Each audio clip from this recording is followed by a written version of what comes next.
ভাত, রুটি, লুচি, পরোটার সঙ্গে যখন একঘেয়েমি তরকারি খেতে ভালো লাগে না, তখন অল্প সময়ে ভিন্ন স্বাদের এই রেসিপিটা বানিয়ে নিতে পারেন। নমস্কার বন্ধুরা, তিয়াশাস রেসিপিতে সকলকে স্বাগত জানাই। আজ হাজির হয়েছি দুর্দান্ত স্বাদের একটা নিরামিষ আলুর দমের রেসিপি নিয়ে। এই রেসিপিটা থাকলে বাড়ির ছোট থেকে বড় সকলেই আঙুল চেটে খাবে।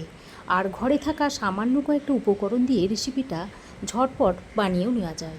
কিভাবে বানাবেন? তো আসুন ভিডিওটা স্কিপ না করে পুরোপুরি দেখার অনুরোধ রইল।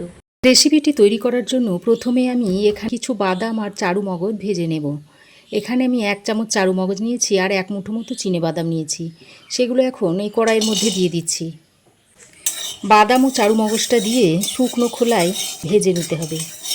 দেখুন এইভাবে যখন বাদামগুলো ফাটতে শুরু করবে সেই পর্যায়ে বাদাম আর চারু মগজটাকে নামিয়ে নিতে হবে। চীনা বাদাম ও চারু মগজটা ভালো করে ভাজা হয়ে গেলে এবার বাদাম আর চারু মগজটাকে একটা মিক্সিং জারের মধ্যে ভরে নিচ্ছি। তারপর এটা একটু ঠান্ডা হলে গুঁড়ো করে নেব। ঠান্ডা হওয়ার পর চিনেবাদাম ও চারু মগজটাকে এইভাবে গুঁড়ো করে নিয়েছি। এখন ওই কড়াইয়ের মধ্যে দিয়ে দিচ্ছি সর্ষের তেল। এখানে 2 টেবিল চামচ মতো সর্ষের তেল দিয়েছি। তেল ভালোভাবে গরম হয়ে এলে এবার এর মধ্যে 500 গ্রাম আলু এরকম একটু ডুমো ডুমো করে কেটে নিয়েছি, সেগুলো এর মধ্যে দিয়ে দিচ্ছি।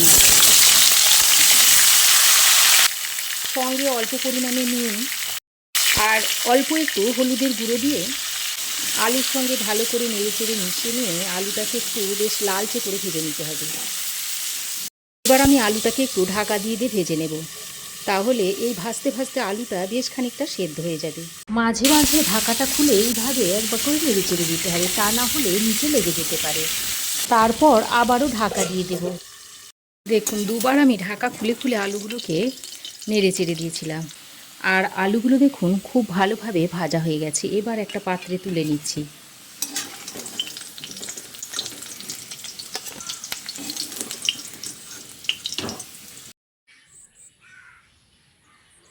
আলু ভেজে তুলে নেওয়ার পর ওই তেলের মধ্যেই দিয়ে দিচ্ছি 2টো এলাচ আর 2টো দারচিনি। চা চামচের 1 চামচ দিয়ে দিচ্ছি গোটা জিরে, দিয়ে দিচ্ছি 2টো তেজপাতা। কিছুক্ষণ ভেজে নিয়ে ওই তেলের মধ্যে দিয়ে দিচ্ছি 1 চামচ আদা বাটা আর দিয়ে দিচ্ছি 2টো কাঁচা লঙ্কা কুচি। লঙ্কাটা আপনারা আদার সঙ্গে বেটেও দিতে পারেন, তবে আমি কুচিয়ে দিলাম। এবার আদা আর কাঁচা লঙ্কাটা দিয়ে ফোড়নের সঙ্গে নেড়ে চেড়ে মিশিয়ে নিয়েছি। তারপর আদাটা একটু কষিয়ে নিতে হবে।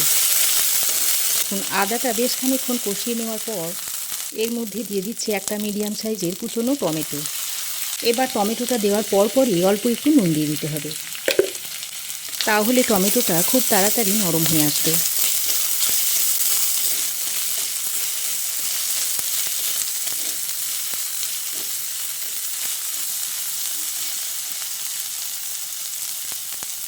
এবার আমি অল্প একটু জল দিয়ে দিচ্ছি। এবার আমি এখানে কিছু গুঁড়ো মশলা অ্যাড করে দেব, যাতে মশলাগুলো না পুড়ে যায়, সেই জন্য জলটা দিয়েছি। এবার দিয়ে দিচ্ছি 1/2 চামচ মতো হলুদের গুঁড়ো, 1/2 চামচ দিয়ে দিচ্ছি জিরে গুঁড়ো, 1/2 চামচ দিয়ে দিচ্ছি ধনে গুঁড়ো আর কাশ্মীরি লঙ্কার গুঁড়ো দিয়ে দিচ্ছি 1/2 চামচের থেকে একটু বেশি। এবার মশলাটাকে ভালো করে নেড়ে চেড়ে মিশিয়ে নিচ্ছি। আরও অল্প পরিমাণে একটু এর মধ্যে জল দিয়ে দিচ্ছি। দিয়ে মশলাটাকে খুব ভালো করে কষিয়ে নিতে হবে। গুঁড়ো মশলাগুলো দিয়ে ভালো করে নেড়ে চেড়ে মিশিয়ে নিয়ে এবার আমি আবারও ঢাকা দিয়ে কিছুক্ষণ মশলাটাকে কষিয়ে নেব। এর ফলে মশলা খুব ভালোভাবে কষানো হয়ে যাবে আর টমেটোটাও গলে যাবে। প্রায় 2-3 মিনিট সময় ধরে মশলা আমি ঢাকা দিয়ে কষিয়ে নিয়েছি। আর মশলা দেখুন খুব সুন্দরভাবে কষানো হয়েছে আর মশলা থেকে তেলও ছাড়তে শুরু করেছে। দেখুন টমেটোগুলো ভালোভাবে গলে গেছে। এবার আমি এর মধ্যে 1 টেবিল চামচ মতো টক দই ফেটিয়ে দিয়ে দিচ্ছি। আর এই সময় গ্যাসের ফ্লেমটাকে লো টু মিডিয়ামে করে দিয়েছি। আর টক দইয়ের বাটিতে অল্প একটু জল নিয়ে এর মধ্যে দিয়ে দিচ্ছি।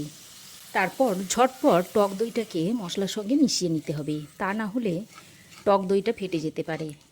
দেখুন ভালোভাবে নেড়েচেড়ে মিশিয়ে নিয়েছি। এবার গ্যাসের ফ্লেমটাকে একটু লো টু মিডিয়ামে করে দিয়েছি। তারপর মশলাটাকে একটু ভালোভাবে কষিয়ে নেব। দইটা দেওয়ার পর আরও 2-3 মিনিট মতো মশলাটাকে ভালো করে কষিয়ে নেব। রেসিপিটা যদি আমার ভালো লাগে তো অবশ্যই একটা লাইক দেবেন আর ফেসবুক থেকে যদি দেখে থাকেন পেজটাকে ফলো করবেন। চ্যানেলে যদি নতুন হয়ে থাকেন তো চ্যানেলটাকে সাবস্ক্রাইব করে পাশে থাকবেন। দেখুন প্রায় 2-3 মিনিট সময় ধরে মশলা আমি খুব ভালোভাবে কষিয়ে নিয়েছি।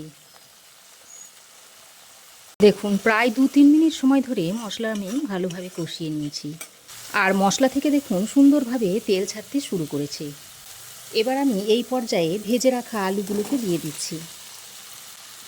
ভাজা আলুগুলো দিয়ে মশলার সঙ্গে আরও কিছুক্ষণ সময় ধরে কষিয়ে নিতে হবে। যত কষিয়ে কষিয়ে রান্না করবেন তরকারির স্বাদ কিন্তু ততই বাড়বে। দেখুন আলু বেশ খানিকক্ষণ সময় ধরে খুব ভালোভাবে কষিয়ে নিয়েছি। আর এবার এর মধ্যে দিয়ে দিচ্ছি গরম জল।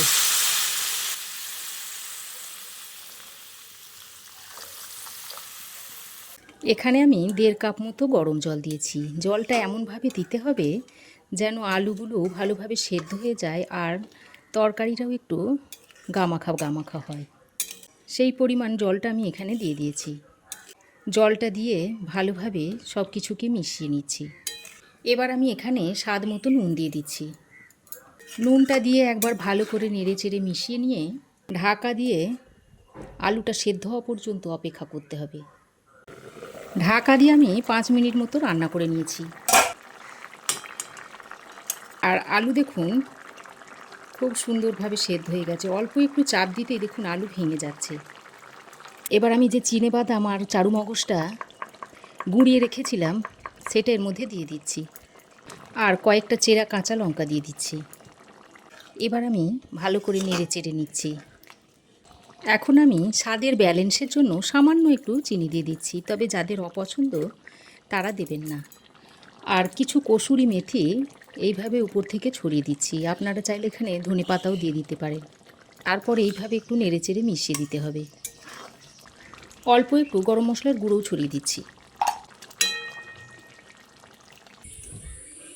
কি দুর্দান্ত দেখতে হয়েছে দেখুন, আর খেতেও কিন্তু অসম্ভব টেস্টি হয়।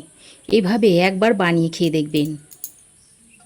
এখন আমি গ্যাসের ফ্লেম বন্ধ করে আরও 4-5 মিনিট স্ট্যান্ডিং টাইমে দেওয়ার পর আলুর দমের রেসিপিটা আপনাদের সার্ভ করে দেখাচ্ছি। তো আমার এই আজকের নিরামিষ আলুর দমের রেসিপি আপনাদের কেমন লাগলো অবশ্যই একটা কমেন্ট করে জানাবেন। ভালো লাগলে একটা লাইক ও শেয়ার করবেন। পাশে থাকা বেল আইকনটাও অবশ্যই প্রেস করবেন, তাহলে আমি যখনই কোনো নতুন ভিডিও আপলোড দেব সর্বপ্রথম নোটিফিকেশন আপনার কাছে গিয়ে পৌঁছাবে। চ্যানেলে যদি নতুন হয়ে থাকেন তো প্লিজ চ্যানেলটাকে সাবস্ক্রাইব করে পাশে থাকবেন। আজ এ পর্যন্তই। আবার দেখা হবে নতুন কোনো রেসিপি নিয়ে নেক্সট এপিসোডে। সে পর্যন্ত ভালো থাকবেন, সুস্থ থাকবেন। ধন্যবাদ।